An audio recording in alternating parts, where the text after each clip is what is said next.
Hello students, welcome back to my channel Shubham lecturer. Student, अगर आप 12th में हैं और आपको 2022 बोर्ड एग्जाम देना है तो मैं आपके लिए लेकर आया हूं 12th हिंदी का एक मोस्ट इंपॉर्टेंट वीडियो। स्टूडेंट, इस वीडियो में हम क्लास 12 हिंदी व्याकरण के 20 मोस्ट इंपॉर्टेंट क्वेश्चंस को आंसर के साथ पढ़ेंगे। यानी कि इस वीडियो में हम 12th हिंदी के 20 महत्वपूर्ण प्रश्नों को आंसर के साथ पढ़ेंगे और ये जो 20 क्वेश्चंस मैंने इस वीडियो में लिया है वो आपके 12th हिंदी व्याकरण के 6 अलग अलग टॉपिक से हैं। यानी कि मैं आपको इस वीडियो में 6 अलग अलग टॉपिक के 20 महत्वपूर्ण प्रश्न बताऊंगा, जो कि आपको पूरी YouTube पर इस प्रकार का वीडियो नहीं मिलेगा जिसमें आपको 6 टॉपिक को एक ही वीडियो में पढ़ाया जाए। तो आपको अगर बोर्ड एग्जाम देना है और आप भी चाहते हैं कि मैं हिंदी में अच्छा मार्क लेकर आऊं तो इस वीडियो को आप लोग लास्ट तक देखते रहे। एक एक क्वेश्चन आपको पता होना चाहिए, क्योंकि जो 20 क्वेश्चन मैंने इस वीडियो में लिया है वो आपके बोर्ड एग्जाम में कई बार पूछे जा चुके हैं और इस बार भी पूछे जा सकते हैं। तो वो 6 टॉपिक कौन कौन से होंगे? सबसे पहला टॉपिक हमारा होगा मुहावरे और लोकोक्तियां। दूसरा टॉपिक है संधि विच्छेद। तीसरा है शब्द युग्म। चौथा है शब्द अर्थ। पांचवा है अनेक शब्दों के लिए एक शब्द और छठवां है वाक्य संशोधन। ठीक है, तो सबसे पहला टॉपिक हमारा है मुहावरे और लोकोक्तियां। सबसे पहले हम इस टॉपिक के 3 क्वेश्चंस को पढ़ेंगे। सबसे पहला क्वेश्चन है, देखिए इसमें होता क्या है। जैसे फर्स्ट क्वेश्चन है नाक रख लेना। ठीक है, तो आपको सबसे पहले इसका अर्थ लिखना है, फिर वाक्य प्रयोग करना है। तो नाक रख लेना यानी कि इज्जत बचाना। ठीक है, इसका अर्थ हो जाएगा इज्जत बचाना। ठीक है, अब हम लोग करेंगे इसका वाक्य प्रयोग। ठीक है, यहां पर हेडिंग डालेंगे वाक्य प्रयोग। तो वाक्य प्रयोग हमने हेडिंग डाला। अब देखिए वाक्य प्रयोग इसका करेंगे, कैसे करेंगे वो देखिए, ध्यान से समझिएगा, बहुत ही इंपॉर्टेंट क्वेश्चन है। तो वाक्य प्रयोग है मेरे पुत्र ने हाई स्कूल परीक्षा में अच्छे अंक प्राप्त करके मेरे परिवार की, ठीक है, यानी कि परिवार की नाक रख ली। ठीक है, नाक रख ली। तो देखिए वाक्य प्रयोग हमने क्या किया कि मेरे पुत्र ने हाई स्कूल परीक्षा में अच्छे अंक प्राप्त करके परिवार की नाक रख ली। तो देखिए यहां पर जो नाक रख लेना है ये आपके वाक्य में यूज हो चुका है, यानी कि मेरे पुत्र ने हाई स्कूल में अच्छे अंक प्राप्त करके मेरे परिवार की इज्जत रख ली, इज्जत बचा ली। ठीक है, यही आपका ये अर्थ होगा। तो ये क्वेश्चन आपका इस वाक्य में आना चाहिए। ऐसे सेकंड वाला देखिए, ऐसे देखिए हमारा दूसरा क्वेश्चन है अक्ल का दुश्मन। ठीक है, इसका अर्थ होता है मूर्ख। इसका अर्थ क्या होता है? मूर्ख, जो अक्ल का दुश्मन हो। ठीक है, अब इसका वाक्य प्रयोग हम करेंगे। तो वाक्य प्रयोग हेडिंग डालेंगे वाक्य प्रयोग। ठीक है, वाक्य प्रयोग हेडिंग डालेंगे और इसका वाक्य प्रयोग करेंगे। तो देखिए राकेश को तुम ही समझाओ।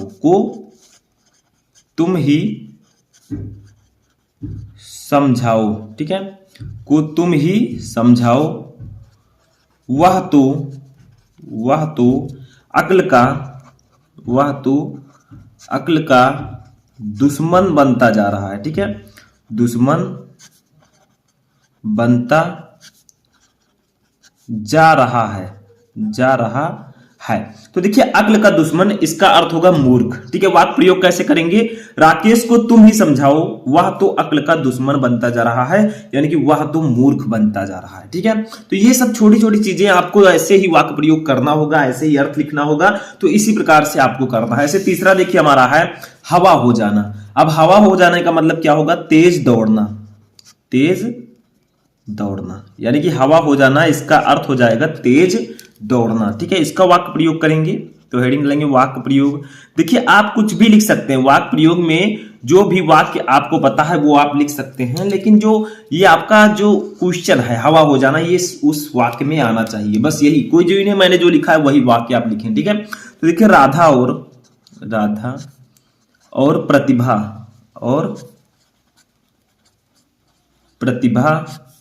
देखते ही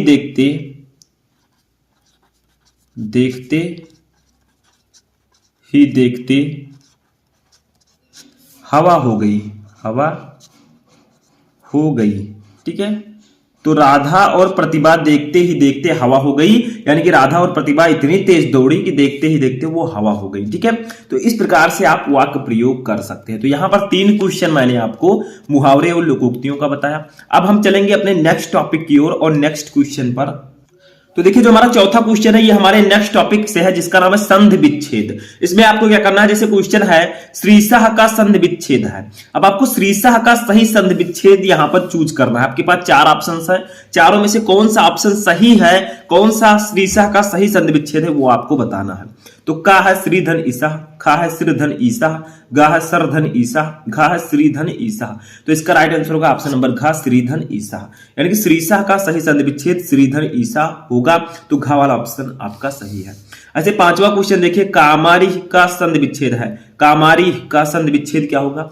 का है का धन मारी, खा है कामा धन री, गा है काम धन आरी, घा है काम धन अरी।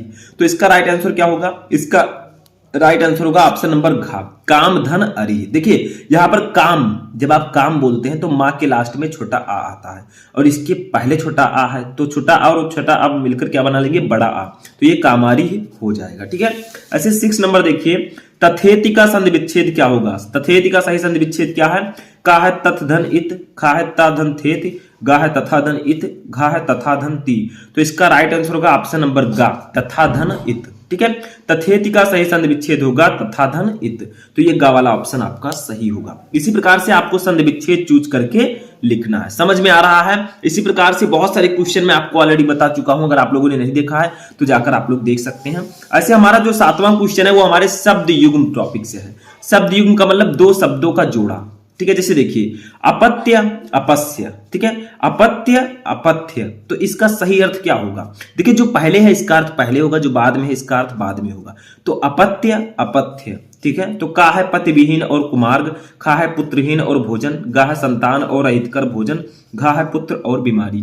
तो इसका राइट आंसर होगा ऑप्शन नंबर गा, संतान और अहितकर भोजन। यानी कि अपत्य का मतलब होता है संतान, अपथ्य का मतलब होता है अहितकर भोजन।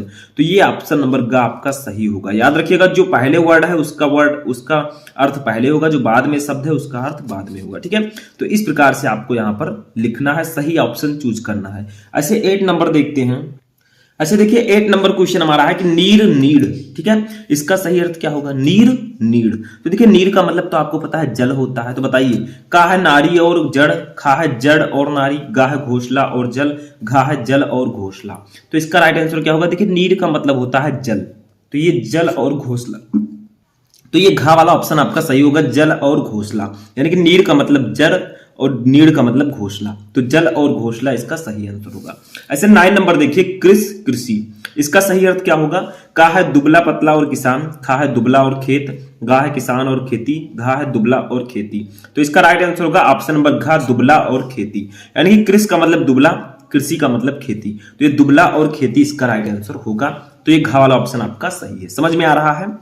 अब देखिए हमारा जो नेक्स्ट क्वेश्चन है वो हमारे नेक्स्ट टॉपिक से है, जिसका नाम है अनेकार्थी शब्द।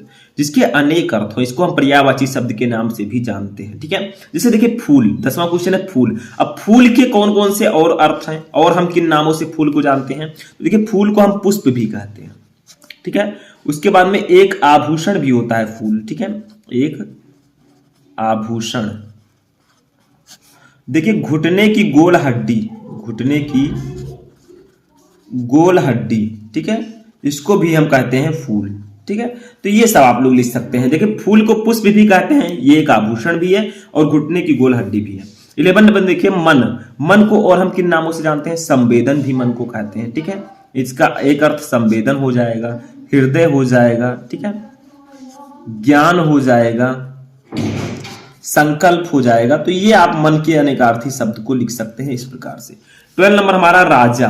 राजा को हम धनी के नाम से भी जानते हैं, धनी।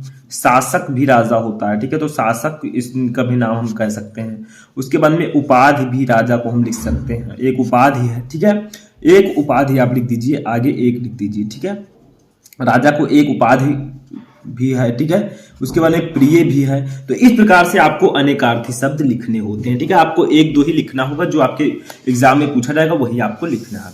नेक्स्ट टॉपिक हमारा है अनेक शब्दों के लिए एक शब्द। जो 13 नंबर क्वेश्चन हमारा है वो अनेक शब्दों के लिए एक शब्द टॉपिक से है। जैसे देखिए, जिसे पढ़ा ना जा सके उसे हम एक शब्द में क्या कहेंगे, उसे हम लोग एक शब्द में कहेंगे अपठनीय।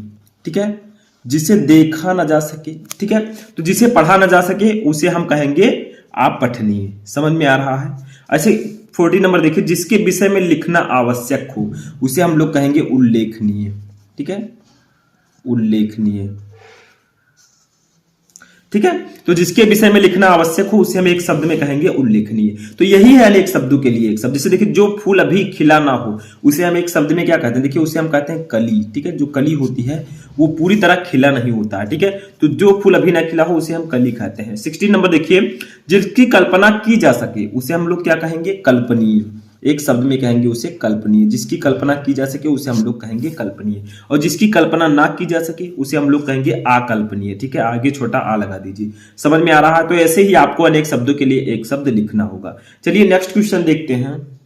तो देखिए, जो हमारा 17 नंबर क्वेश्चन है वो हमारे नेक्स्ट टॉपिक से है, जिसका नाम है वाक्य संशोधन।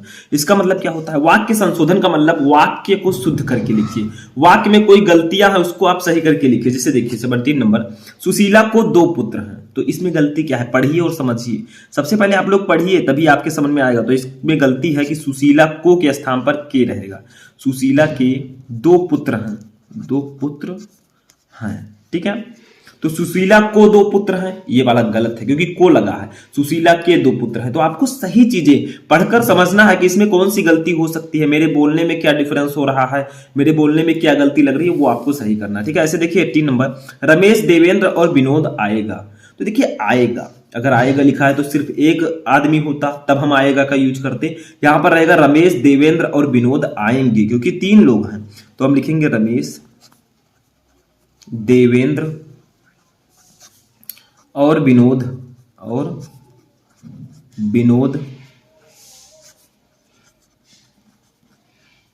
आएंगे। ठीक है, ये आपका सही होगा।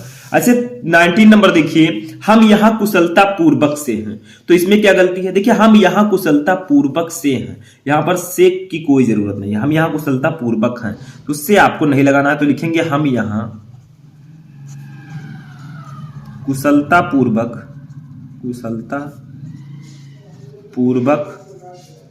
हैं। ठीक है, तो हम यहां कुशलता पूर्वक हैं। तो इस प्रकार से आपका ये सही होगा। ऐसे 20 नंबर देखिए, 4 अरब सैनिक मारे गए। इसमें गलती बताइए क्या है, बहुत ही छोटी सी गलती है। देखिए 4 अरब सैनिक गलत लिखा है, ना पर छोटी का मानता रहेगा। ठीक है, तो 4 अरब सैनिक मारे गए, बाकी सब सही है। ऐसे भी गलतियां आ सकती है कि थोड़ा सा आपका मात्रा गलत कर दिया जाए, यहां पर बड़ी ई का मात्रा लगा है, तो 4 अरब सैनिक मारे गए। अब ये आपका सही होगा। देखिए यहां पर मैंने आपको 20 मोस्ट इंपोर्टेंट क्वेश्चन बताए जो कि आपके 6 अलग अलग टॉपिक से थे। अब आप लोग कमेंट बॉक्स में बताइए कि इन 20 क्वेश्चन में से कितने क्वेश्चन आपको ऑलरेडी पता थे। तो हम मिलेंगे नेक्स्ट वीडियो में नेक्स्ट टॉपिक के साथ। तब तक आप लोग अपनी तैयारी करते रहें, और किसी भी टॉपिक में क्वेरी है तो कमेंट बॉक्स में बताएं।